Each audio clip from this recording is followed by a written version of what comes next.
What's going on, everybody? My name is Stefan Coons, and welcome to the Everyday Pursuit podcast. If you are new to listening, I want to tell you what this podcast is all about. And if you have been listening, then just bear with me for this boring intro. No, I'm kidding. So basically, I started this podcast because we own a company, or I own a company, Pursuit Health and Performance. And what we are is we are a veteran-owned fitness company. We do custom coaching and training. When I say coaching, I mean like exercise programming and nutrition coaching for veterans, first responders, and medical professionals. Currently, we are training clients in almost every state. Once we get to 50 states, it's gonna be a really good day. I've been to like 40 something states. I'm not counting every day. We're growing every day, and we've helped a lot of people transform. In fact, over the last couple of years, we've had about 500-ish transformations. Some really awesome ones. We've had people lose over 60 pounds in our program. And we're actually, I've had a lot of positive feedback. I think right now we have about 115 5-star reviews on Google. And a lot of that is accredited to the coaches. So not even me, I run the operation, but we have really experienced coaches that give a shit, basically. They really actually care about their clients, and they care about what they do, and they like what they do. Like, I wanna give you guys a bigger perspective too, and this isn't a business episode whatsoever, but if you are a manager or you manage anything or any type of like leader, if you can get people to enjoy what they do, they put in a better effort. There's some intangibles that I think some business owners miss. Sometimes they're like, oh, well, this pay and this pay and this pay. But what about the client internally loving what they do? Do you think they're gonna perform better? Do you think they're gonna go the extra mile? And in what we do, it's really important. If I don't know every aspect of what my coaches are doing. If they're gonna send an extra link or get on a call or go the extra mile with the client, don't you think I want that? Yes. So I make sure my coaches are extremely happy, they get paid well, they love their job, because I know that it's gonna be a better experience for the client. And there's proof that it's been a good experience because you guys have left us really good reviews, and we have good transformations, and I feel blessed. I do. I feel very blessed. Like, thank God every night for what we have. All right, so now I'm diving in. This is gonna be about the breakfast and the foods that I eat to stay lean. Now, before I dive in, I'm on a bulk right now. I am not as lean. In fact, my body fat's probably a little bit higher than it's been in a while. I'm probably at like 12%, anywhere from 11 to 12%. And you might be like, dude, screw you. I would kill for that. But I'm usually at like 9 to 10.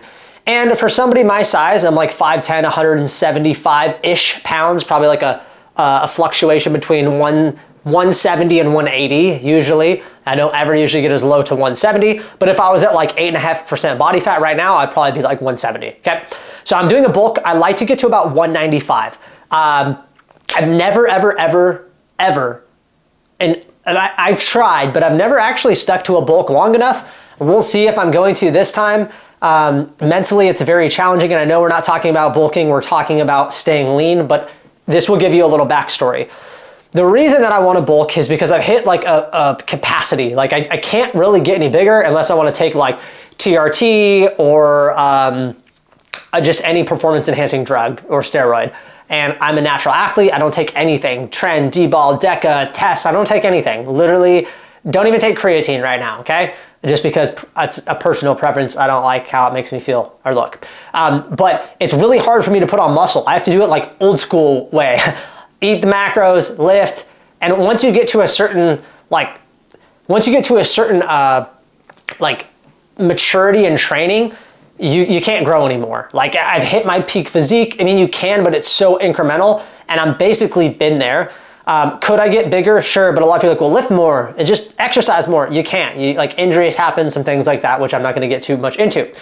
But before this bulk, I've been very lean. I've had abs, generally a 6-pack, okay, 4 to 6-pack, usually 6. You can see beautifully laid out 6 abs for years. Probably, I mean, I had like abs in 2011 when I joined the military. It was like a 2 to 4-pack. Like, I was fit. I was very muscular, but I didn't look like shredded.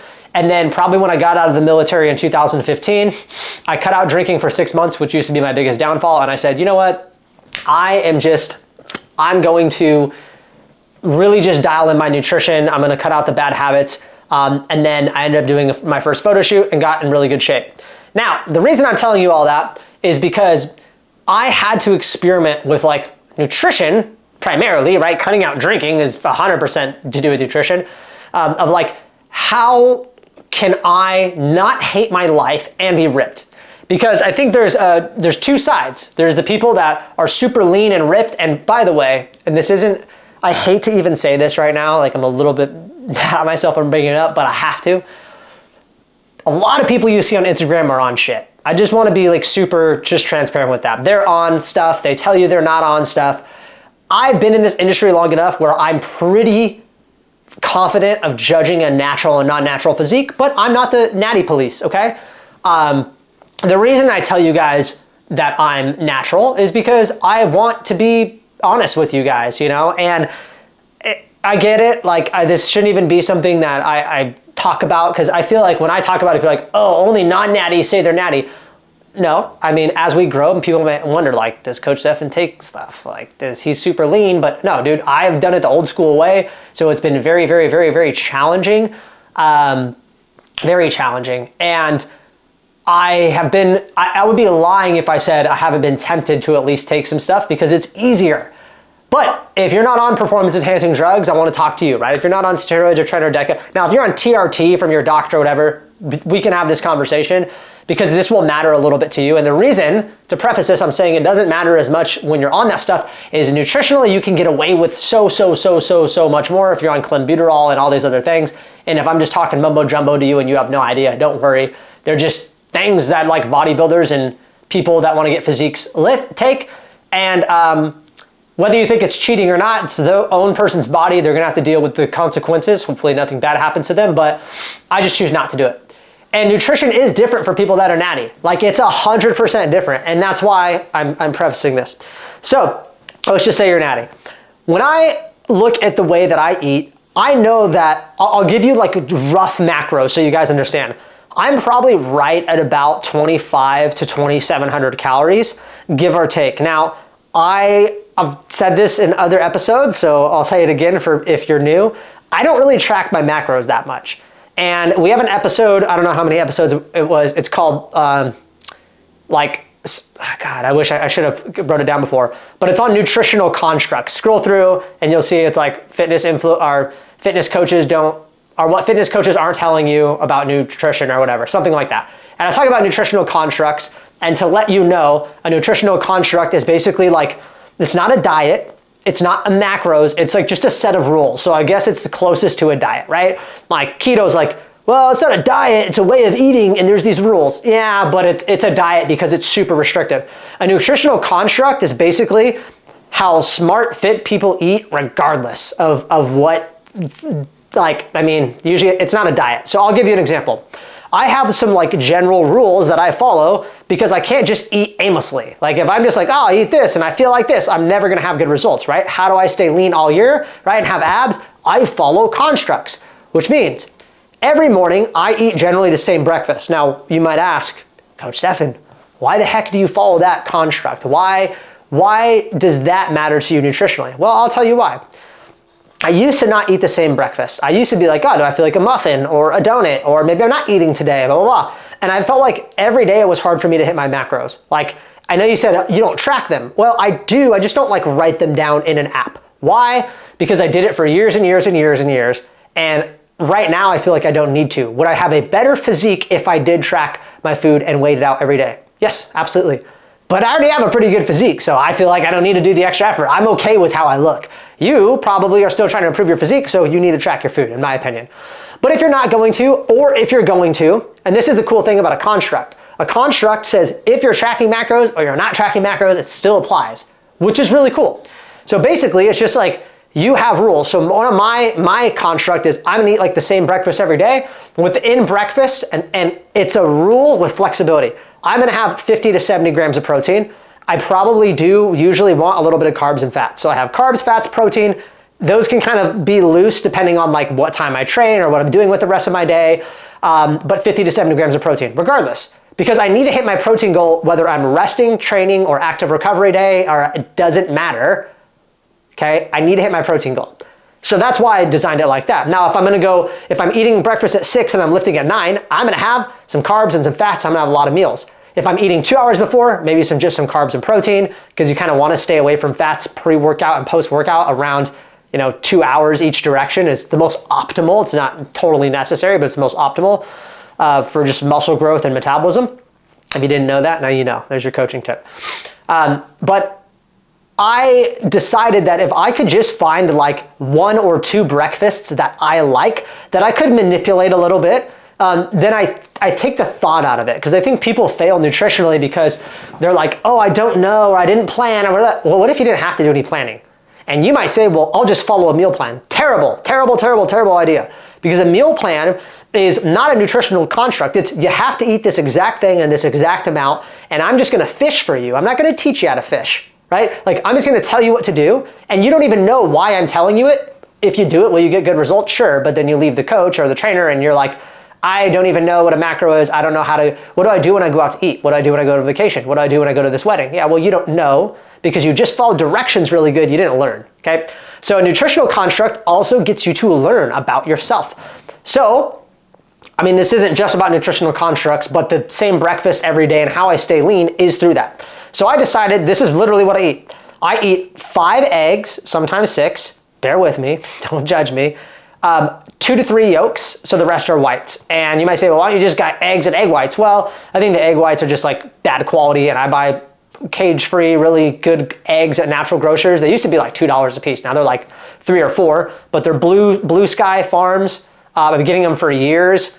I eat a lot of eggs, right? Like almost a half a carton a day. And that's like my breakfast. I also really like the good cholesterol in the egg yolk. I feel good eating it. Like I feel full. And then I have a bowl of oat bran. Yes, oat bran, not oatmeal. The difference is it's a little more fiber. And if you have ever had oat bran, it's the bran, like I think it's spelled B-R-A-N. It's the bran of the oat, which is just the center of it. So it is a little more nutritious, a little more vitamins, I think more folic acid, a little more on the macro scale, a little more fiber, a little more protein. And I think it fills you up a little more. I mean, oatmeal's fine if you do oatmeal, like I'm not judging you. Sorry, there's an itch on my foot. Mid-podcast, I have an itchy foot, don't judge me. And lost my train of thought now. Oh yeah, oat bran. So I eat oat bran, and also the reason I do it is because I put in protein powder. Now the kind I use is from First Form, been using it for years. A lot of our clients use it, I love it. Formula One Naturals. Maybe I'll link the protein that I do in the show notes. If you want to order some, this is a plug, but it's also like, I legitimately think it's the best protein out there. The reason I do it too, it's a low temperature processed whey protein isolate. I really, really, really like it, like a lot. It's not too sweet. I used to buy this stuff from Costco and I'd like have it in my protein and just like tastes like so much artificial sweetener. This doesn't have a lot of fillers, and it mixes actually really well with the oat bran. Oatmeal, it can kind of get chunky, like when you mix it in with the water, because you're not like whisking it, right? Or like shaking it in a blender bottle. You're just, mixing it in. And so I do that with some fruit. So generally I'm having like 10 to 15 grams of fat. I'm having and sometimes I'll do a scoop and a half of protein. So that would be like 60-ish grams of protein. And then around 25 to 30 carbs, whatever those calories are. I'm not gonna do the math right now. And that's generally what I have every day. And here's the beauty of it. Before, like let's say I ate that like right when I woke up, right? And then I ate at 6 and I lifted at 9, and then I came and ate my lunch at like 11. And then let's say for lunch I had 50 grams of protein. That means it's not even noon yet, okay? It's not even noon yet, and I've had 100 to 120 grams of protein. Do you think it's easy for me to hit my protein goal? Yes, I never struggle, ever. And there's a lot of clients that we work with that continuously struggle to hit their protein goal. That blows my mind. But it doesn't really blow my mind because I'm a coach and educated. I'm like, I know why you're not hitting your protein goal. Let me break it down. You're not hitting your protein goal because in the morning you had 8 grams of protein, and because you had the bar that said high in protein, which don't ever listen to nutritional marketing from these brands. No. High protein, 8 grams, no. High protein's like 20 to 30 grams, okay? So, or they'll go, some of the women we train, men too, but women will be like, I had my cottage cheese and my protein yogurt. And it actually is quite a bit of protein. It's like 35 grams in the morning. I'm like, dude, that's actually really good for breakfast. Like, good job. But then, especially with the nurses, they're like, I ate that in the morning, but then I didn't eat all day. And I came home and I had a big steak. a chicken breast and a half, and I got in a lot of protein today. I go, okay, well, how much protein do you need to get in, right? You probably need to get in 150 grams of protein. And if you're a woman and you're like, oh my God, that's so much. This person is 175 pounds. They want to be 150 pounds, and they're on a cut. They need to eat around 140 to 150 grams of protein as a female. Yes, been doing this for a long time. So she had 35 grams in the morning. She thinks she's doing well. I think so. But she didn't eat all day because she's a nurse and her charge nurse didn't give her lunch. Maybe even if she ate some stuff, she's probably not going to eat a chicken breast, right? It's going to be like, oh, I snacked off some carrots and hummus, like generally very low protein or no protein. And then she had a chicken breast and a half. Let's say it's 50 grams of protein. She's at 85. And then she eats her big dinner and she goes to bed. You hit half of your daily protein. Congratulations, you failed. Like, do you get what I'm saying? Now we're battling it, right? Like, well, how the heck is a nurse supposed to get in that much protein? Well, it's actually pretty easy. I mean, it seems like a lot of protein, but it can be easy because in 2023, we have a lot of supplementation. She could have sat there and said, I'm gonna do my whatever, and then I'm also gonna do a protein shake. Doesn't have to be dairy if you can't have that much dairy. She could have done eggs. And some people go, well, I'm not hungry in the morning. Well, you either have to eat when you're not hungry, especially if you're not gonna eat for 12 hours, you're basically intermittent fasting midday. Okay, like, I mean, it's only a 12-hour intermittent fast, but still more like 14 with drive time as a shift worker, you know, specifically a nurse. But like, you gotta eat a big ass meal. You're only eating 2 meals. You have to eat a big meal. And that means if you are trying to hit 150 grams of protein, you have to eat 75 and 75. Seems like a lot, right? Well, for this person, they could have done a scoop and a half of protein. That's like 30 grams, okay, we're ish. So 65 grams of protein, and then she could have the chicken breast and then another scoop and a half of protein. Problem solved. Is that optimal? Probably not, right? I mean, like 75 grams of protein at once. Some people might say, oh, your body can't process it effectively, blah, blah, blah. I promise you it can. It's all relative. It is probably more optimal to spread out your protein just because amino acid breakdown and protein assimilation. But I promise you, like I've gone months with like a couple big meals a day, and that's it. And my muscle didn't change at all. I'm telling you right now, and you can read literature and data and blah, blah, blah, blah, blah, but this isn't done in a petri dish. This is done in real life. And I've worked with a lot of clients that have done intermittent fasting, 1, usually 2 big meals a day. Literally, we took a body scan, which is a scientific medical tool to measure their body fat and their muscle mass and all that stuff. And doing that, eating like I have this one client that ate 90 grams of protein in the morning and then would eat like 60 to 75 grams at night. And it was like a 12-hour difference. This dude gained muscle, like substantial muscle, like over 6 months, 6 or 7 pounds of muscle, and dropped body fat in that same time. He was newer, so his body's more adaptable, but still, proof right there, okay? So again, front loading your protein is probably the most important thing to do. If you want to know what that is, that's literally what I just described. Front load, right? You load it towards the front of the day, which means you're going to get in most of your protein in the beginning of the day. Now, if you're an overeater, you're going to get in a lot of your carbs in the later day, which is what I like to do. Because guess what, guys? Last night I told my wife, make me your famous homemade popcorn. She like takes these like organic tri-blend kernels with avocado oil and the sea salt. A lot of carbs, right? Just eating this like big ass bowl of popcorn at night because I'm a nighttime snacker. So guess where I save a lot of my carbs? Night. I do have carbs pre-workout, so I work out intensely. I do have carbs post-workout. Well, why? Well, because you're always supposed to have carbs post-workout. I don't want to be lightheaded. I'm trying to recover my body. But then the rest of the day, I'm snacking on like fruits and veggies. I'm not having like pastas and breads and things like that, or like generally like sweet, like super high glycemic index fruit. So I'm not having like pineapples or bananas. I kind of keep those post-workout generally. So I'm having low glycemic index food, so food that doesn't spike your blood sugar that much, okay? And I'm saving a lot of my like junky stuff for the night. And it kills me when people go, it's the nighttime snacking that's making you fat. No, it's not, you're overeating. You just happen to overeat at night. But what if you were smart? And what if you saved a lot of your calories for the night? I mean, it's like this, I love money analogies. Imagine you have $1,000 to spend during the day. And every day that $1,000 resets. Okay, this is just pretend $1,000 equals you being even on a calorie deficit. So let's say you're trying to lose weight. You have $1,000. and you have to go shopping all day. And you can choose though, like you can shop at this store, you can shop at this store, you can shop a little bit here and a little bit there, or you can do all your shopping here and all your shopping there. But at the end of the day, you don't have to, but you're supposed to spend $1,000. Well, if you spend it all in the morning, you don't have any left to spend at night. But if you're smart and you spend a little bit here and a little bit there and a little bit there, and then at night you go on this shopping spree and you have like $800 left and you can go ham, you still spend $1,000. And that's how carbs are. Because a lot of people are spending them throughout the day arbitrarily, you know, this snack bar here and this thing here, and oh, I had this drink that had 15 grams of sugar and 16 grams of carbs, and they didn't realize, oh, and I got the Starbucks, but it's only 180 calories, yeah, of pure carbs and sugar, and that, and that, and that, and then at night, they get hungry, and they tell themselves, well, all the Pinterest things and all the trainers say, don't snack at night, no food after 5 p.m., excuse my language, bullshit, bullshit, bullshit. It's not true. I snack every night. I also eat generally within 2 hours of going to bed. It's not a big meal. Like last night, I had a steak a little too late, and it actually did affect my sleep quality because it was a big meal. Your body will heat up. You'll be hot when you sleep, and your core temperature of your body needs to drop, so not recommended. But sometimes I'll snack on some fruit and some lighter things. You know, I usually go to bed at like 10 or 11 at this phase in my life. So my last food's usually at like 9. Guess what, guys? Sometimes I grab a snack right before I go upstairs, a little one, cheese stick or something, and I'm fine, and I still look good, and I still make it fit into my macros, and so I'm not limited at all.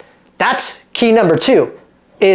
Number 1 is I front load my protein, right? So I don't have to worry about eating like chicken breast at 9 p.m. because I don't want to. That just doesn't even sound appetizing. What sounds good at night? Snacky stuff. So I'm making my nutrition work for me. I'm not working against it. And a lot of you guys continue to work against it. You want to snack at night, right?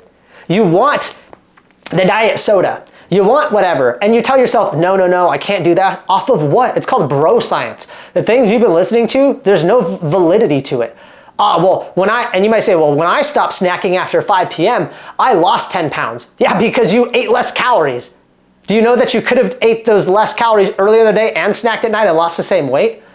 Right? Like there's correlation, there's not causation. Let me say that again. There's some correlation like, oh, but when I did this happened. But it's not because of that. It's because of something deeper. It's just like when people say, well, I cut out all bread and sugar and I lost 15 pounds, so that must work. What's bread and sugar? Carbs. Okay, so you reduce your carbs and you lost weight. Do you know, what if you ate the same amount of carbs and it was all bread and soda? Literally, you would look the same. There's been scientific research of a guy that ate McDonald's like every day for 30 days and lost a ton of body fat. Why? Because he was still in his macros and his deficit. Do I recommend that? Hell no. But that's the point. Like, you guys need to understand what actually makes the difference. So front load your protein, back load your carbs, which means you're gonna get most of your protein early in the day. This is a general, by the way. And then at night, you're gonna save a lot of your carbs, or later in the evening, especially if you like to eat a hearty dinner. It's fine, then you're gonna eat a light breakfast, but high in protein. And then the third thing is when I eat my meals, I want consistency because I don't want to think about it, right? My wife does a lot of the cooking, but every meal you know what meal I cook for myself every day? Breakfast. That's the only one I have full control of. And if you have a family and kids and all that, and you're like, but my wife does all the cooking, well, you better freaking take control, or your husband or whatever. You better make sure there's one meal that can be like a really good, hearty, high protein meal that you have control of. So even if I even if shit hit the fan the rest of the day, I'm like, I got in 75 grams of protein. I got in, egg yolks, like good quality egg yolks. I got in my protein powder. I got in some fiber. Like that's a solid meal. I got my vitamins. Sometimes I can do my green drink. Like I'm set, man. That's my breakfast. So even if I was eating kind of crappy food or whatever, like every day I did something really good. And you might say, Stefan, how do you eat the same food every day? Well, I change it.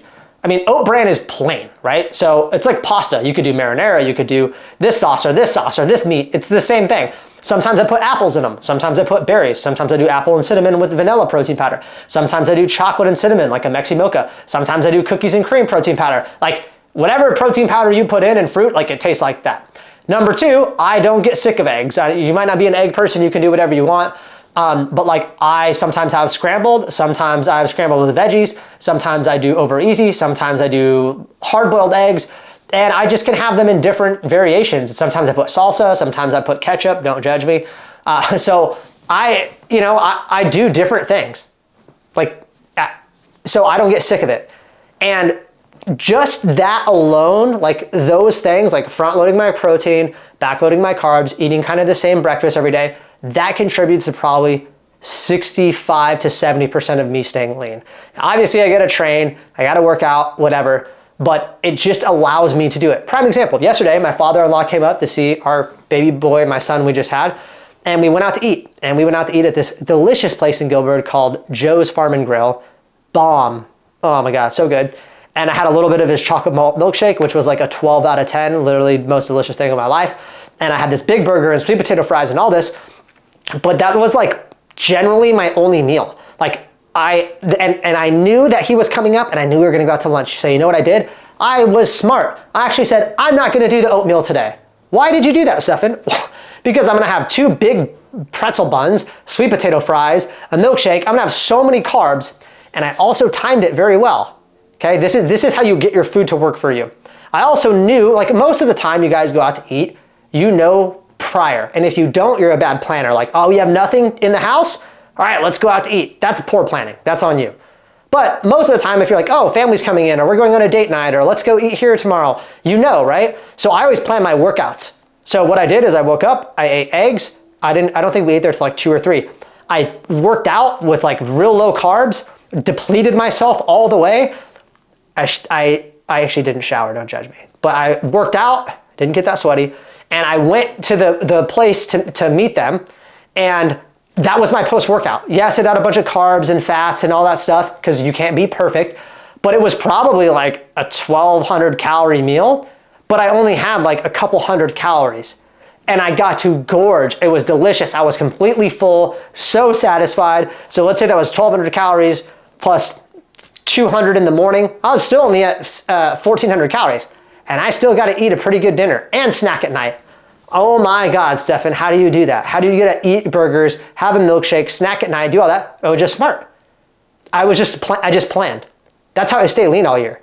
I mean, and it's crazy because you guys do the same thing. You just do it maybe with like money. Like, oh, well, we're going on this vacation and we're taking this weekend, and then my parents are coming to town. We got to get this hotel. All right, so we got to move money around, and we should do this and this and this. I don't know why I'm doing this voice, but like that's how I imagine it.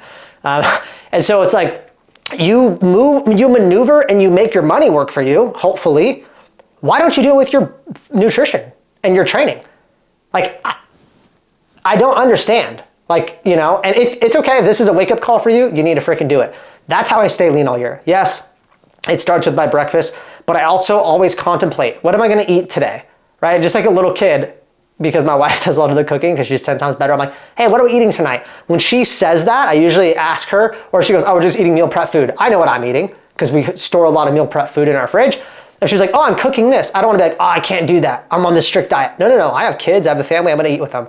But I ask in the morning so I can say, what should I eat today? Nutritional construct. How should I eat today to be able to have the spaghetti and pasta and garlic bread tonight? What should my day look like? If it means that I'm doing exactly what I said, front loading my protein, back loading my carbs, awesome, that's what you should be doing anyways. Right? If she goes, oh, well, we're having chicken and salad and that's it. We're having chicken Caesar salad. I'm like, all right, high protein, maybe some fats, relatively low carbs. I'm gonna have my oatmeal. I'm gonna have this for lunch because we're eating a lighter dinner, right? So it's just all about planning. So hopefully this made sense. Hopefully this gave you some insight into what you're doing nutritionally. Like I said, most of you guys should be following macros with nutritional constructs. If you're just not a macro person, it's just an absolute no-go. You need to follow some rules. And then lastly, you need to think about what your next day is gonna look like. And if you're like, well, I don't know what we're doing. I don't know what I'm gonna eat. Start knowing. And what I mean by that is like, ask people. Like when I just went home to Oregon for my dad's 60th, I didn't always know, but the first thing I did is I went to the store and I got these little packets of tuna. I got some protein bars. I got some kombuchas. Like I got like the snacks just in case they didn't have like protein or things. And I brought my vitamins with me and stuff. I was like, all right, I have like a base. And so I can still do things and I can still go eat here and go to this dinner or whatever, but I know I have my base and I still trained every day. So no, I don't let like certain things throw me off because I'm not at the whim of like other people are saying like, well, I had no control. Well, if you have no control, air quotes, start getting more control. Like make it so you have more say in the things you do and the things you eat. set yourself up. All of our coaches do the same thing. Coach Riley, our female coach, when she goes on trips, she always gets her things and her meats and whatever, because you shouldn't, I mean, like, you're not always gonna be able to do that, but you shouldn't be at the whim of like everybody else, okay? So hopefully this was insightful. Hopefully it was very helpful. If it was, I ask you guys to leave us a review, hopefully 5 stars. Go and like this podcast and subscribe, because that helps our views go up, and share it, right? I'm sure this will be cut up on a bunch of clips and reels. So if you're listening to it, definitely share those. And I appreciate everybody's support. I really do. We've had an awesome year. We're kind of like wrapping up the year-ish. We've had an awesome year. We've grown a lot.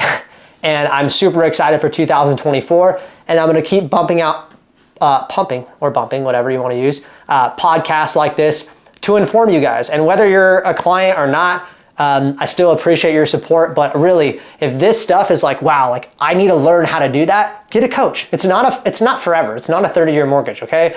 You get a coach. A lot of our clients work with us for 12 months around, give or take. Some people stay longer. And the cool thing about what we do is we teach you things like this. We have a podcast. We have check-ins with our clients where we're doing this on a weekly basis, not this in depth, not this long, but like walking them through this process so they can learn, because you guys have to eat every day, all day, every day till you die. Like just think about that. Why would you not learn how to do something well that you have to do every day, all day long, multiple times per day, like all the time until the day you die? Why would you not want to do that? Why would you want to go through life like knowing just a teeny bit? It doesn't make any sense. You don't need to know every facet of deep nutrition and every vitamin and molecule. That's not what I'm saying. But you need to make your freaking food and nutrition work for you. And if you're struggling, if you are overweight, if you don't have the physique you want, you haven't learned well enough. Because if you did, you'd do it. And if you go, well, Stefan, I know all these things, I'm just not doing it. Well, then you need accountability so you can execute consistently and get results, which is also you getting a coach. If you are interested, go to thepursuithp.com, or you check me out on social media. It's StefanKoons_fit. There's a link to our website there, but there's also a link to an application to work with our coaches one-on-one. And basically you're assigned a one-on-one coach where they do custom training, nutrition, 24/7 access, weekly check-ins. It's very, very in-depth, which is part of the reason we've had really good reviews, really good transformations over the last few years, and we're still crushing it, and our clients are awesome. We really are. We're building a really good culture and community. We do work very heavily with first responders, medical, and military. So we have military, cops, firefighters, nurses, doctors, PAs, EMTs, like it's awesome. And that's kind of our motto is like, we serve those who serve others. And I love serving those who serve others. You guys are freaking awesome. You're badasses. Go crush the day. I appreciate it. I love you, and we'll talk to you next time.